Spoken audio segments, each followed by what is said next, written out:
like to thank you for joining us for another episode of Looking to Jesus. As usual, my name is John Hines. I preach for the North Ridgeville Church of Christ, which is southwest of Cleveland. You can visit our website at nrcoc.net. I'm joined by Daniel Sanders. Hello, Daniel. You're offering a plug before I can even get mine in? Wow. Take your medicine. My name is Daniel Sanders. I'm a preacher for the Norwalk Church of Christ. We're located. What are you north of anyway? We're north of Columbus. Okay, that's better. But we're south of Cedar Point, south of Lake Erie, about 15 minutes. We are located almost right in the middle, smack dab in the middle between Toledo and Cleveland, Ohio. There you go. How are you doing, Daniel? You doing all right? Feeling a little spunky today. You are too. Yeah, I'm feeling a little ornery, so this might be an interesting episode. We have been talking in our past episodes about different ways that God's people, how they were referred to. Well, let's see, we've talked about sheep, we talked about saints, citizens, talked about citizens, and now we're on the next one today on members. And now we're going to talk about being a member today. And the idea of membership, I preached from Nehemiah this past Sunday and talked a little bit about what does it mean to be a member. And I'm not rehashing that lesson, by the way, but do feel free to check it out, nrcoc.net. But anyway. But, one of the thing about membership, it's like you got membership all over. It's like I got a Netflix subscription. People have gym memberships, not me. People have membership at Costco. People got membership at whatever club. We got more memberships than we can shake a stick at. Oh, yeah. Well, sometimes people, when we think about, and I will say in that lesson, I made the point, what do you have to do to have a gym membership? What do you have to do to have a Costco membership? What do you have to do to have a Netflix membership? You only got to do one thing. What is it? Yeah, purchase. You got to pay the money, pay the fees, pay the dues. They don't care if you actually go to the gym. They don't care if you actually go to Costco. I mean, sure, they would like for you to, but just as long as you pay the fees. Well, I remember someone came to church one time and they asked a question. They said, they asked if I was a member of the church. And I said, yes. And they said, are you an active member? I'm like, what do you mean? Yeah, I'm a member. Members are active. That's what they're supposed to be. But in denominations, they're not. I remember seeing an ad in a newspaper, and this ad, and it was being put out by some Baptist church somewhere. And the little blurb said, if you would like to remain on our roll, on our members' roll, then please send your tithes in by October 1st, whatever year. Very similar with the Catholic Church. Yeah. And it's like if you haven't been there in a while, what do? They'll send the envelope to you and say, well, we want your money to be able to kind of keep yourself here as associated with And they're treating the church like a Netflix subscription. They don't care if you actually use it, but as long as you keep paying your dues, well, then they'll let you be a member. It's like that's not how the church is supposed to be. That we're supposed to be. We are members of the body. Now, the first question, to get into what we're going to talk about. And you can tell we're heavy on the rant this week. Sometimes people think, oh, well, where does it say I have to be a member? Yeah. They'll question the whole idea of membership. It's a good question because, some people will ask that. When we were having that discussion, I grew up. I remember one time when my dad was trying out at a congregation and it was, well, who are you? Well, I'm Sue Smith and I'm a member at this congregation, but I attend here. Or I go here to John Jones. I'm a member at at a different congregation, but I attend here. And there were so many different people that were saying such things. And I remember having that conversation where he's like, where's your thought on church membership? Where is it that you can be able to try to think that, well, I'm a member here. I mean, when we go visit someplace, we'll go and attend somewhere else, but we don't, somebody might ask us about where we are a member at, but we see there's a responsibility to be able to attend, to be able to support our local church that we say we're members of. And it's not just monetarily. As you were pointing out, it's an activeness, and that ability to be active means I am to be involved with my church Does it mean sometimes where we might have to contribute and being able to give on the first day of the week? Yes. But there's much more. It's not just that being the only thing or the most important thing. There's so much more of us needing to be active in our work. I think Hebrews 11:6 points out that we are to diligently seek God, which that requires us to be active to be able to be seeking and pleasing God. I will say, and pardon, now I'm going to rant about this. Is a side rant. Okay, people have side hustles. I have side rants. And the idea of giving, people are trying to take giving out of church. They're trying to make giving so that it's not a part of worship. Yeah. And it's like you are giving to the Lord, and you're giving to support the gospel. You're giving to support the work, just like in the Old Testament when they did give tithes to support the Levites. Right. Okay, so it is a part of the work, but it's only a part of the work. It just floors me when people are like, oh, where does it say I have to be a member? I just put in a concordance, I looked up the word member or members. Either one of those words, they show up 38 times in the New Testament. Okay, so when people come and they say, oh, where does it say after 38 times? Yeah. It talks about members. Now, I know sometimes it's not talking about the local work, but sometimes it is. And so one of the places when we think about, is it scriptural to be a member? What we're really talking about, this is in Acts chapter 9. In Acts chapter 9, of course, it's the account of Saul's on the Damascus road, right? Sees the Lord, speaks to the Lord, witnesses the Lord, 3 days, fasting. Ananias comes in. Why tarriest thou? Rise and be baptized. He speaks about that later on, Saul does, but this is the account. Okay, he's baptized, verse 18. Acts 9, verse 18, he arose and he was baptized. Okay. Then Saul spent some days with the disciples at Damascus. Okay, he's a part of the church. The Lord has added him to the church. Okay, so now he's spent some days in Damascus with the disciples. And I think you can tell from Galatians how much time he spent there, but he spent some days there. Okay, so immediately he preaches Christ in the synagogue. So he's busy. He's busy. Verse 23, after many days were passed, the Jews plotted to kill him. The plot became known to Saul.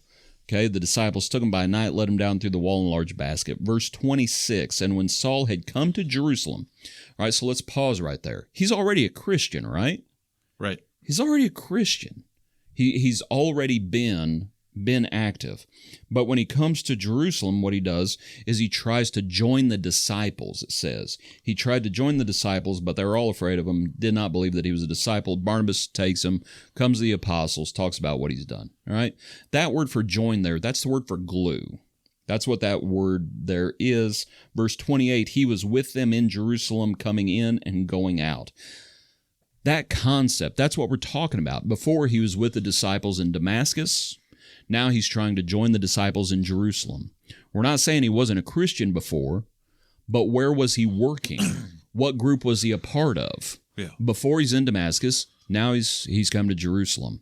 You could also talk about that vetting process, because the apostles, they don't just welcome him in right away. Right. And understandably so, because they knew what he'd been doing. Exactly. So they thought it was probably some sort of trick, some sort of shenanigans, whatever. And Barnabas, right, the son of encouragement, says what he says. And so then Saul, later on Paul, he's going to be with them. He's there coming in and going out. That's what it is. He glued himself. He was a part of that work. That's what membership is. Okay, so this idea of where does it say that this is what we're talking about, that we need to be a member, and as we're going to see, we need to be a member of the local church. Yeah. When we think about the autonomy of the church, and that's a whole nother lesson, but the very fact that you have the autonomy of a church, I think you can imply that calls for a member, that calls for membership in the local church. Yeah, it does. You know, the whole idea of, well, I'm going to attend one place but be a member someplace else. How are you a member elsewhere?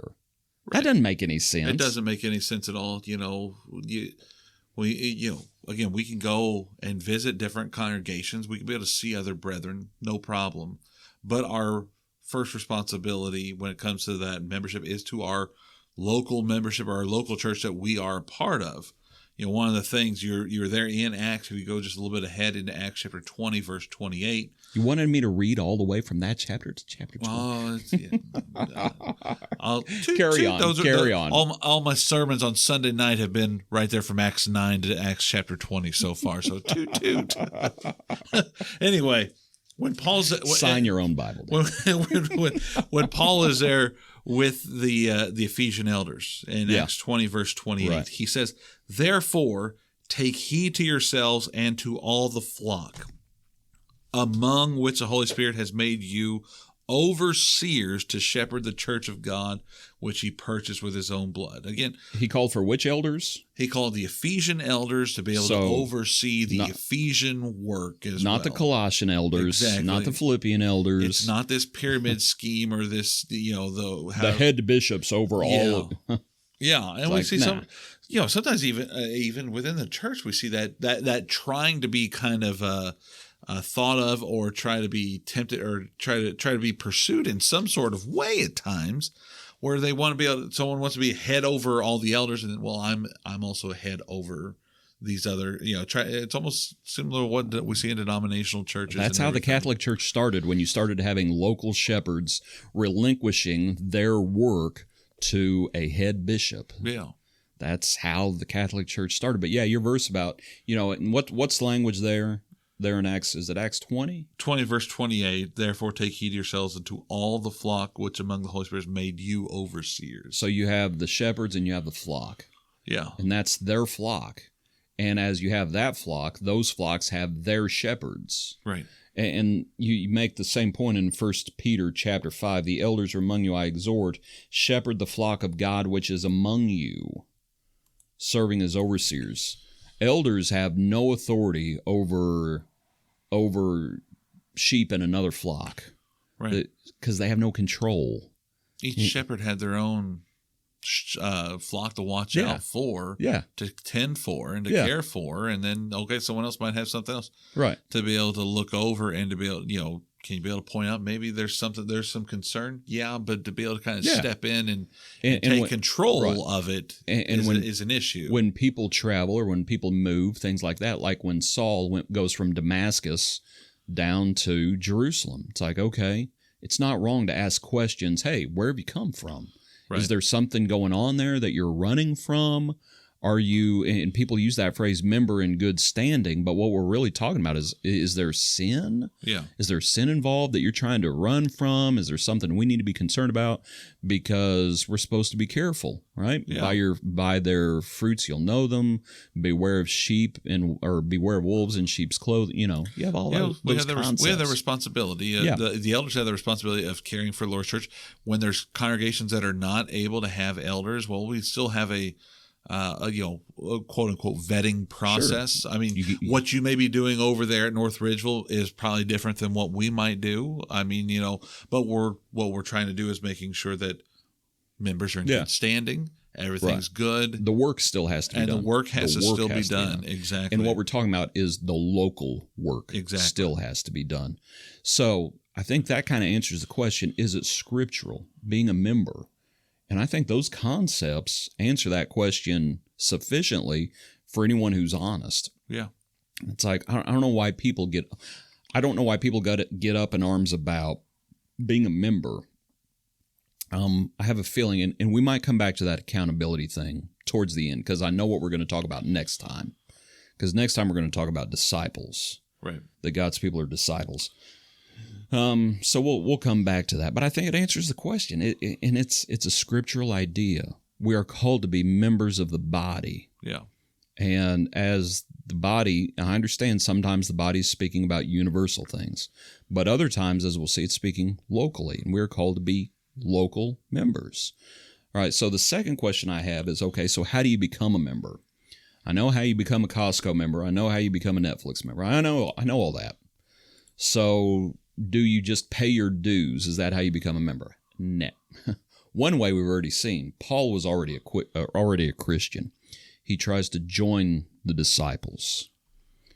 I'd also like to point out the church in Jerusalem. When someone moves into an area like I just moved to North Ridgeville, the church in North Ridgeville did not have to track me down and say, hey, you know where you're supposed to be on Sunday, right?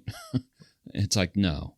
When you move to an area, you should take responsibility and join yourself and let the church know, I want to be a part of this work.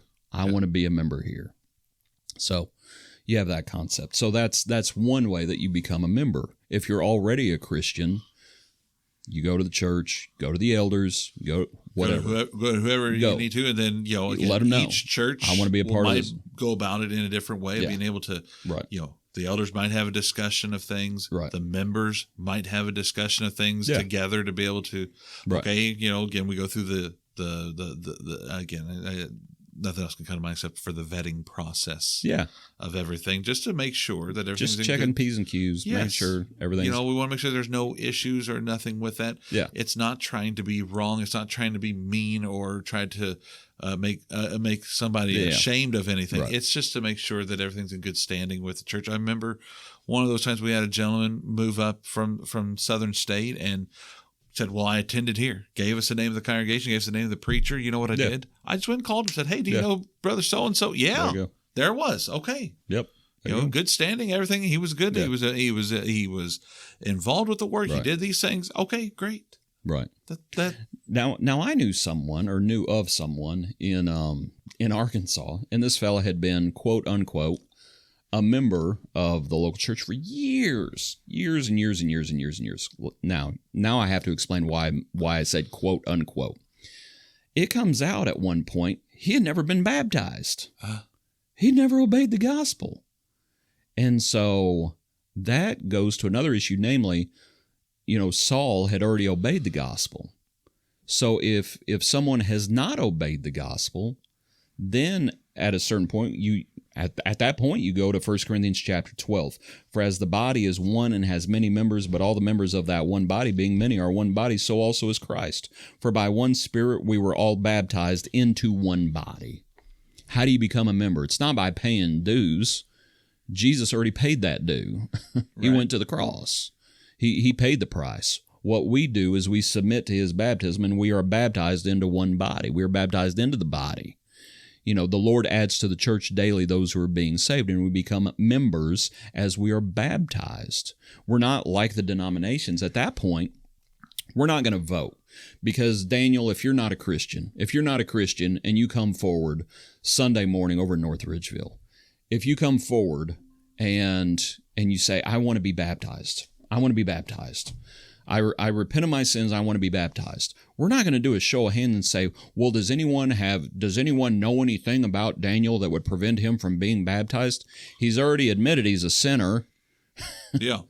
It's like we know where you've come from. If you haven't obeyed the gospel, that's a whole nother discussion that we could get into. Just what do we do when someone comes forward? What do we do? Well, if someone says I'm a sinner and need to be baptized, I need to do that because we're trying to help out this individual become a member of the Lord's body with everything. Yeah. Now, it's like the Pharisees coming to John the Baptist, they're unrepentant, and he says, "Who warned you to flee from the wrath to come?" And he wasn't going to just let anybody into the water. There are different circumstances where, as one who has been involved with baptism before, there have been moments where I have said, let's discuss it further. Right. You want to know if they understand repentance. If they understand why they're doing this. That's one of the things that I ask. Do you understand what it means to be a Christian? Yeah. We talk about that transformation of everything. Right. When we become a member of the Lord's body, it's a transformation of everything. There's a change that we are to make in our life. And we're doing it because of that godly sorrow that produces repentance. No, imagine you've probably had it before where someone might have said, well, I'm doing it because my parents told me I need to. Right. Or, well, let's talk about that more. Yeah, there are different circumstances that we are to be aware of to be able to do this. But when someone comes forward and says, I'm a sinner, I need to be baptized, I need to be part of the Lord's church, I need to make my life right. You can't deny them water. Right. I mean, what's to say? You don't know if they're going to be faithful to the next day or not, but they've done they said what they need to say. You don't know. You don't know if they're going to be the rocky soil and fall away in times of temptation. You don't know if they're going to be the thorny soil and they're going to the cares of the world are going to choke it out. You don't know. Philip didn't know if the Ethiopian eunuch, when he went on his way rejoicing, if he remained faithful or not. Nope. But he was called to be able to go do those things, and he baptized that man that day. Yep, absolutely. And so that's how you become a member. If you're not a Christian, you're baptized into the body. Now, that doesn't mean Saul, again, when he left Damascus, he didn't have to be rebaptized in Jerusalem. Right. No, there's one faith, one Lord, one baptism. He was already a Christian, but he joined himself. Okay, so you have membership for the non-Christian. You have membership for someone who already is a Christian. You have those ideas. So since we're there in 1 Corinthians 12, and 1 Corinthians 12 kind of dovetails together with Ephesians 4, and I know, Daniel, you had Ephesians 4, good bit of notes on that. 1 Corinthians chapter 12, as it speaks about it, verse 14. For in fact, the body is not one member, but many. If the foot should say, I'm not right. And we have this, you have this figure of the body, and we are members of the body. Verse 18, God has set the members, each one of them, in the body just as he pleased. Now, I will say, the context of 1 Corinthians 12 are the spiritual gifts. Verse 28, God has appointed these in the church, apostles, prophets, third teachers, after that miracles, right, gifts of healings, all those different gifts. Okay, he says, verse 30 or verse 31, earnestly desire the best gifts, yet I show you a more excellent way. And he's going to talk about love, faith, and hope. And so to just make the point, the context are the spiritual gifts.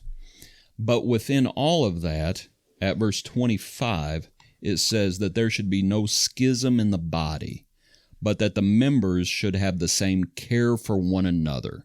And if one member suffers, all the members suffer with it. Or if one member is honored, all the members rejoice with it. Now you are the body of Christ, and members individually. That idea of having the same care for one another, and suffering when others suffer, rejoicing when others rejoice, that's sympathy. That's being moved by others, both whether it's good times or hard times. Okay, so yes, the context, the first layer of the onion is spiritual gifts. But why were the spiritual gifts given? It was for the equipping of the saints for the ministry of the work. It was for the work of the members. Okay, that's what it is. Because what we're dealing with the question is, okay, what do members do? That's really what we're talking about. Or that's what we need to talk about. What do members do? Yeah. And because we don't have the gift of speaking in tongues anymore. No. We don't have some of these different operations of everything, and what Paul was talking about there as well in Ephesians 4:11 through 16, talks about some of the different things, goes into a little bit more detail on the individual side of everything, where some were given to be apostles, prophets, evangelists, pastors, teachers. As we look as well, why were they given all these things? For the equipping of the saints, to be able to help the individuals together as a whole be able to grow together, be able to nourish it. Going along with what you were just saying just a moment ago about when one member suffers, all the members suffer. I think about as well the physical body, and the ability that we have to be able to see the operation of everything. But for instance, and I've made an illustration of it before, when that appendix ruptures. Wait, mine or yours? Either. When your appendix ruptures or when my appendix ruptures, not that it happened right now, but what happens? It hurts. And what happens? The whole body is focused on that pain. When you have if you ever have an ingrown toenail before. Is this turning into a medical podcast? Yes, it is today. Well, if you got that, guess what? It hurts. It affects your efficiency of your body. I don't when care. You're not able to walk with it. Both of us are big, burly guys, right? I don't care how big you are. I don't care how burly you are. When the Lord talked about if you get a speck in your eye, it's like you've had a speck in your eye before. Work comes to a stop. Yeah. And it's like, no, you got a problem. How big is that problem? It's not very big, but it'll bring you to your knees. It's enough to hinder you. It's like a pebble in the shoe. It's a splinter. It's all of these. Stepping on the Lego. That's a whole different. We got to talk about children honoring their parents by picking up their toys. But anyway, the idea of it's like you're moved. And if something's wrong in the body, this figure of the body, if something's wrong in the body, then you get it resolved. Right. God, of all the things that God hates, and by the way, God does hate certain things. In Proverbs, it talks about those things that are an abomination to him. And that list ends with those who sow discord among brethren. Well, the reason God hates that so much is because that's what we're talking about. We are members of one another. And we have been given those abilities to be able to help as members, being able to serve in those capacities. Right. We all have talents. We all have different abilities. Yes. And we're not talking about the spiritual gifts. No, we're not talking, like, for instance, each of us have cultivated our skills a little bit more than maybe someone else. You and I have different. I don't have any skills. Okay, all right. Your sarcasm skills really coming out today. But anyway, whatever the abilities are, the master who gives the talents, he gave to each one based on their abilities. Exactly. And those abilities are cultivated. There's different things. You can talk about nurture. You can talk about nature. You can talk about whatever. Yeah. People have different abilities. People have different maturities. Yeah. You don't expect someone who just became a Christian to have the same ability as someone who's been a Christian 20 years. Sadly, sometimes people who've been a Christian 20 years, according to Hebrews, by this time you ought to be teachers. You got to go back to the beginning. You got no ability because you haven't used your ability. You got to cultivate it, having your senses exercised to discern both good and evil. That goes back to that Hebrews 11:6 that I mentioned at the beginning was, we got to actively or diligently seek God. Right. There is, it's living within us. It is something that we are to be able to continue to grow, nurture, take care of, and those skills, those abilities that we have to be able to serve God and be able to use those abilities to help serve and worship God, but also help our fellow members be able to grow and develop, be in harmony with one another. Verse 16 of Ephesians 4, whom the whole body joined in it together, by what every joint supplies according to the effective working by which every part does its share, causes growth of the body for the edifying of itself in love. That speaks about the individuality of each member, and working in harmony. Being, I'm sitting here. I know you can't see it, but I'm sitting here being able to move my hands, being able to talk, being able to breathe, being able to listen to what you're having to say. I have all those things working in harmony right now, where I can be able to do those things and being able to effectively do those things with my own physical body, such as the same as the spiritual body. You're not comfortable with how much you gesticulate your hand movements, all of your hand movements. Sit there, curling the hands, flowing with the homies. You're a hand waver. One of the first places where the Lord talks about the church is if your brother sins against you, go to him. And if he hears you, you've gained your brother. If he doesn't hear you, take the witnesses.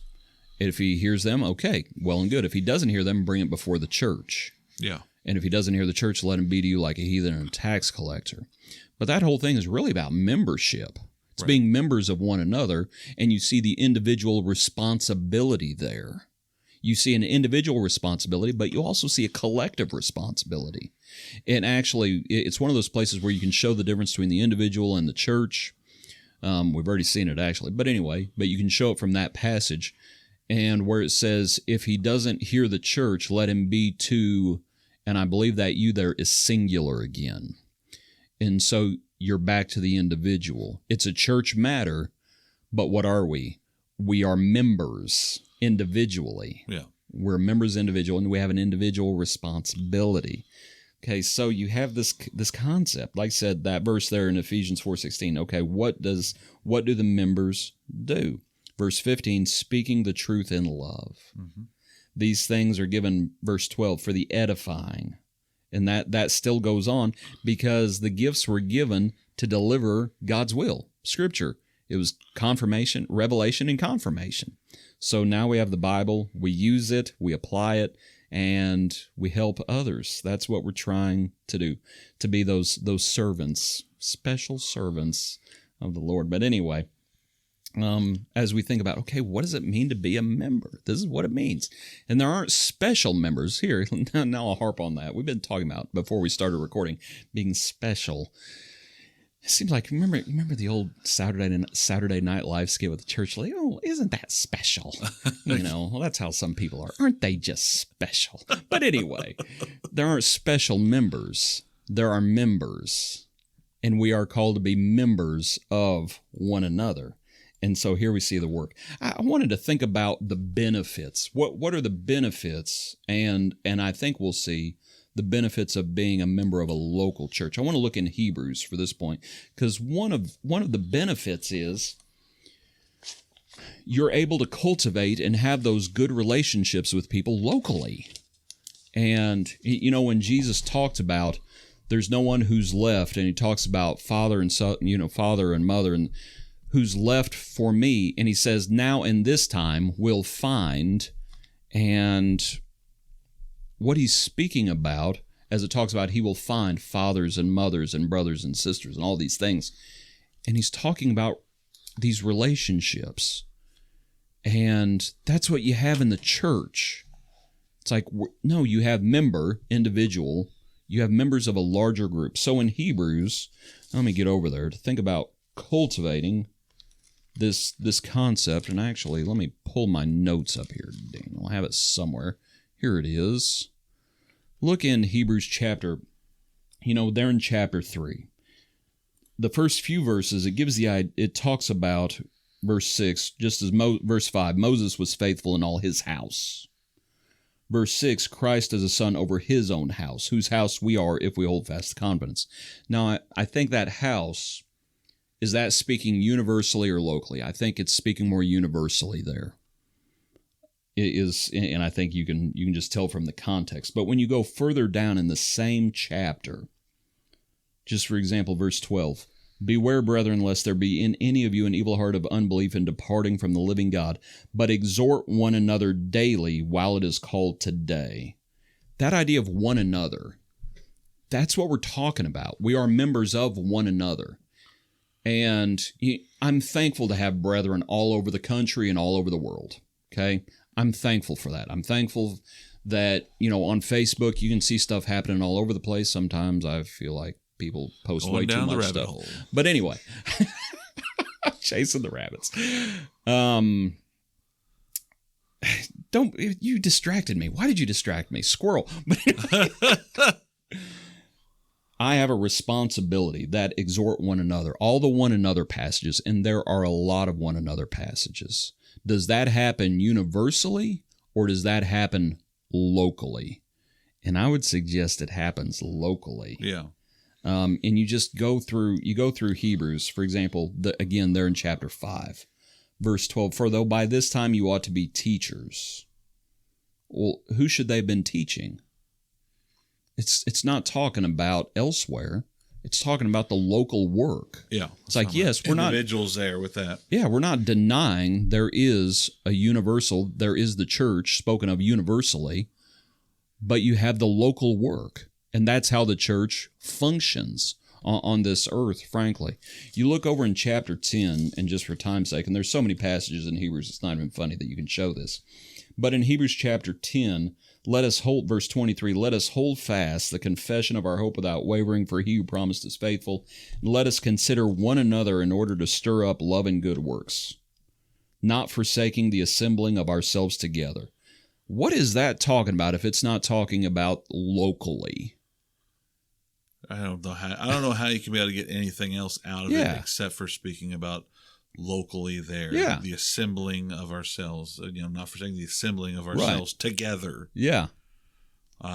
If you can come up with a different concept with that, please let us know, because that speaks about the individual, that speaks about my role locally there. Chapter 12, verse 12, therefore strengthen the hands which hang down and the feeble knees. How does that happen outside of locally? It's like, no, we're talking about the local work. That these are the benefits of being a member, that you cultivate those relationships. You engage with one another, and we are members of one another. Here in chapter 13, look at verse 7. Now, this is going to go back to another point where he made. Chapter 13, verse 7, remember those who rule over you, who have spoken the word of God to you, whose faith follow, considering the outcome of their conduct. And actually, a little bit later in verse 15, verse 17, obey those who rule over you, and be submissive, for they watch out for your souls as those who must give account. Now, how does that happen if it's not locally? And it's like, and that goes to your Acts passage about Paul calling the Ephesian elders, the Peter passage, shepherd the flock which is among you. What was the Ephesian elders one? It was take heed to the flock. Yeah. And as shepherds have their sheep, sheep have their shepherds. And there's this accountability. It goes back to what that lesson was a few weeks ago on sheep. My lesson or your lesson? Oh no. No, yeah. Podcast. Sorry. Yeah, the podcast. The discussion. There you go. There we go. It was a special discussion. Special discussion. That's right. Yeah. So the discussion on sheep, they know the voice of their shepherd. Yeah. You can have all these different people calling the same command, but they don't answer. But when they hear the voice of the shepherd, that local one, the one that they're associated with, they're able to hear that voice and being able to follow. It goes along with what we're talking about as well. Yeah.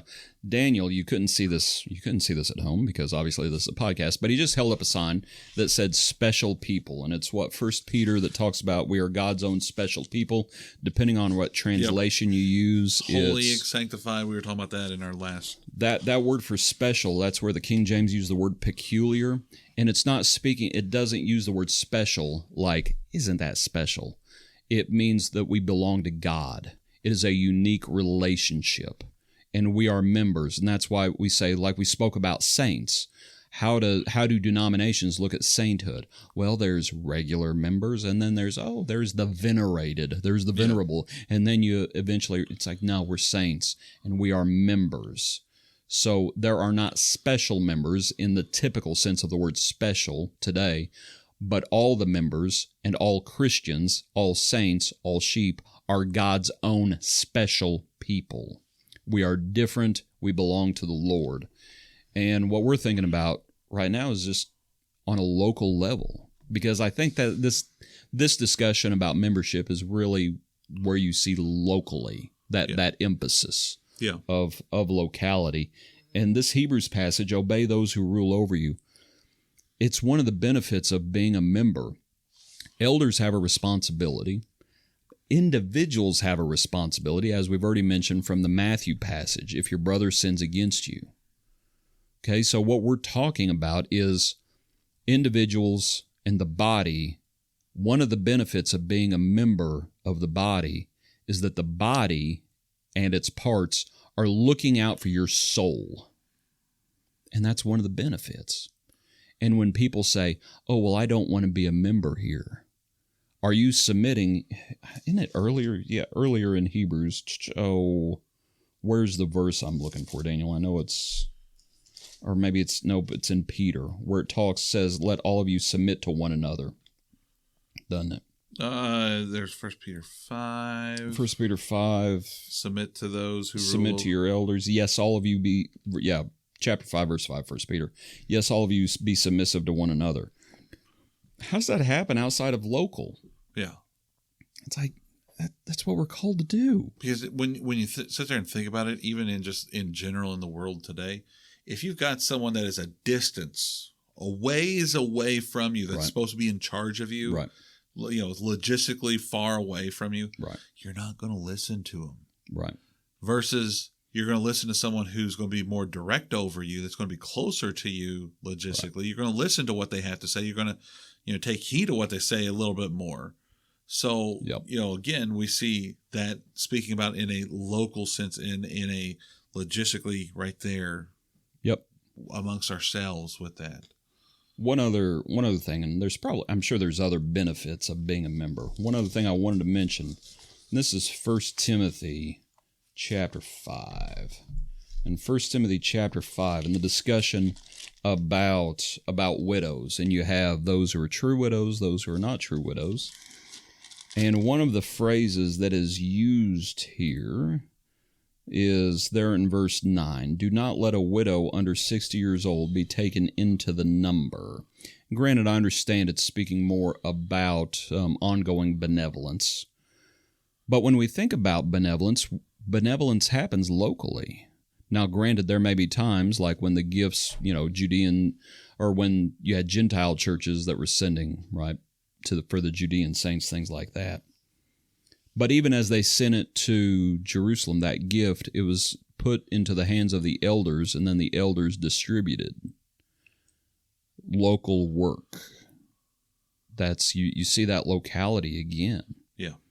And so when it comes to benevolence, and we think about, this is not I won't start a whole nother rant.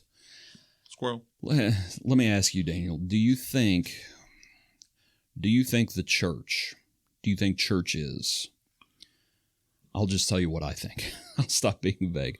I think churches do not recognize or do not apply the concept of benevolence.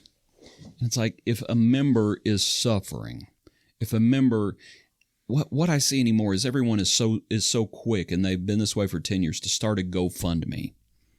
And it's like, GoFundMe this, GoFundMe that, and if anything happens, it's GoFundMe. It's like, this is why the church was built the way it was built.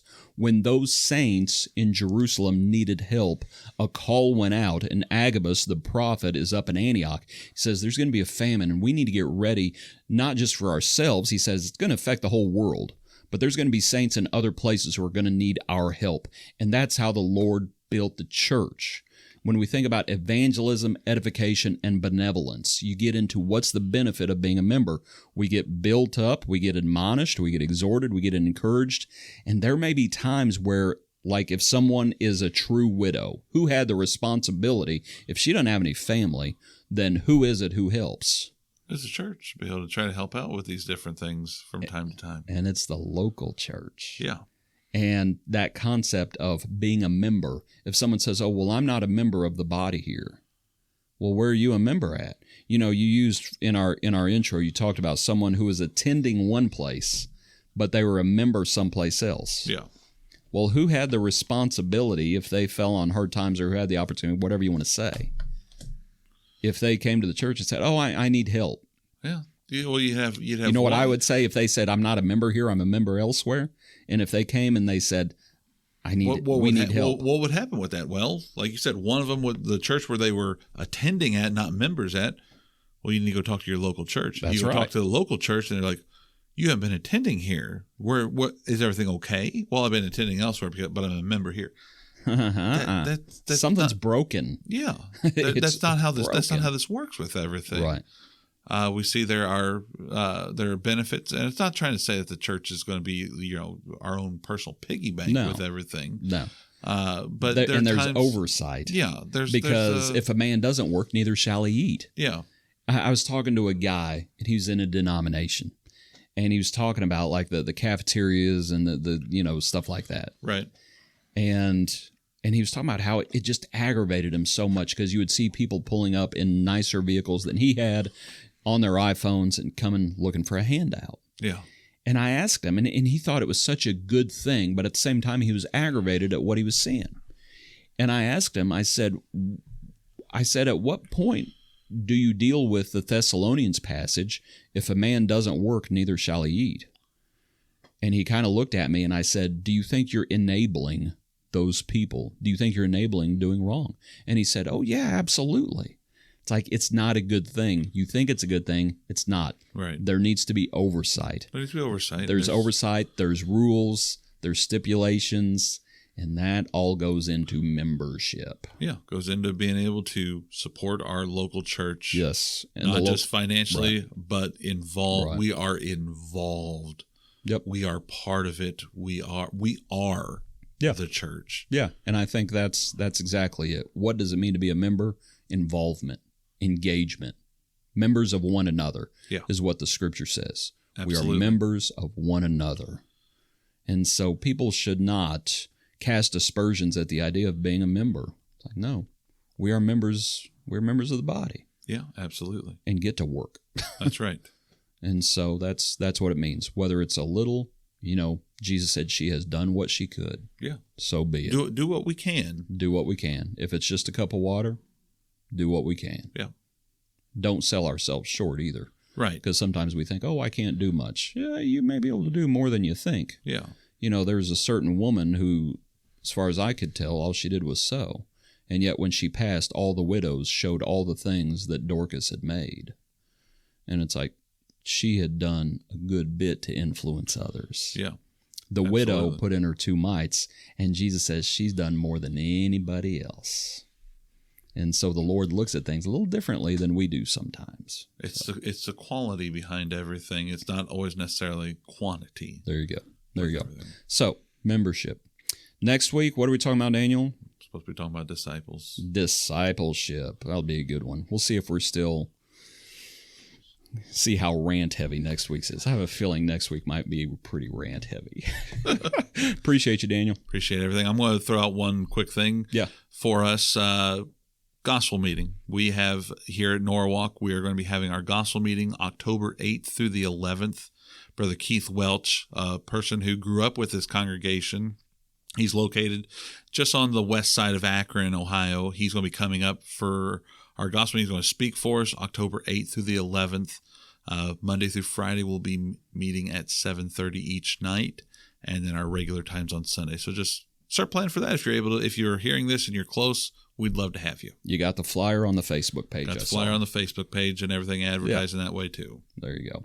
Sounds good. Appreciate everyone tuning in. Appreciate you sharing this and studying along with us. Any comments or any ideas? If we don't usually say this, if you have anything that you would like for us to talk about, any topics you'd like for us to address, or any passages or anything like that, feel free to leave a comment on Facebook or whatever it is. Get word to us, and we'll do our best to address it. But we appreciate you studying along with us. We hope you have a good week. Thank you very much for tuning in as we all strive to walk that straight and narrow path as we look to Jesus.